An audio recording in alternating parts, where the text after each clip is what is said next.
Баршаңызға сәлем. Бүгін орыстың ұлттық тағамы борщты дайындаймын.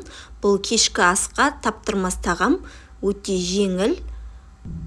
Алдымен менің каналыма тіркеліп кетуді ұмытпаңыздар. Ендеше қазанымызға мұздай суымызды құямыз. Үстінен үйде сүйек бар ма, ет бар ма, тауық аяғы бар ма, не бар соны саламыз. Содан кейін қайнағаннан кейін бетінде көбіктерін алып тастаймыз және ары қарай жай отта қайнататын боламыз. Енді етіміз пісіп дайын болғанға дейін көкөністерімізді турай береміз. Алдымен осындай 40 қабаттан бастаймыз. Осылай жіп-жіңішке етіп тураймыз. Ұзынша пішінде. Өздеріңізге қалай ыңғайлы, солай турасаңыздар болады. Енді қайнап тұрған пісіп қалған еттерімізді алып тастаймыз. Оны турауға, суытуға қалдырамыз. Енді қайнап тұрған сорпамыздың үстінен міне осындай жіңішке болып туралған 40 қабаттарымызды саламыз.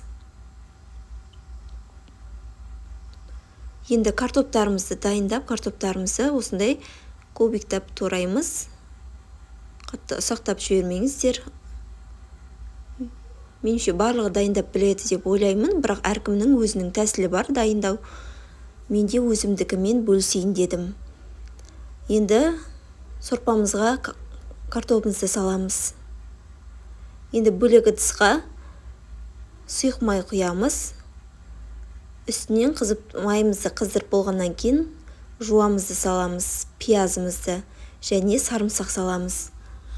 Барлығының құрамы описание бөлімінде қалдырдым, сол жерден қарасаңыздар болады. Енді пісіп дайын болған етімізді турап аламыз.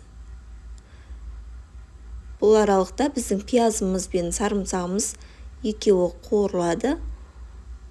Турап болған етімізді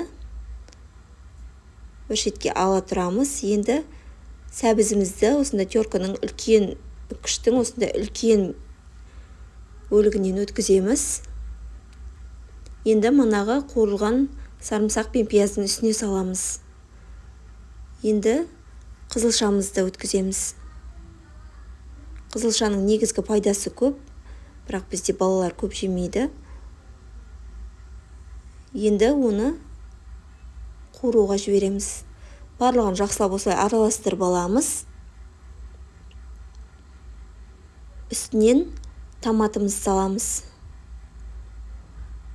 Томат міндетті түрде томат болғаны жақсы. Менде кішкене қалған, негізі 2 ас қасық салыну керек. Сол кезде борщтарыңыз қып-қызыл әдемі болып піседі. Енді дәмдеуіштерімізді қосамыз сорпамызға. Алдымен тұзымызды қосамыз. Содан кейін әр өздеріңіздің қалауларыңызша дәмдеуіштер қосаңыздар болады. Мен қара бұрыш қостым және осындай зелень қостым. Тағы мен мана тауық қосқан болатынмын бір. Сол тауықты да турап салдым.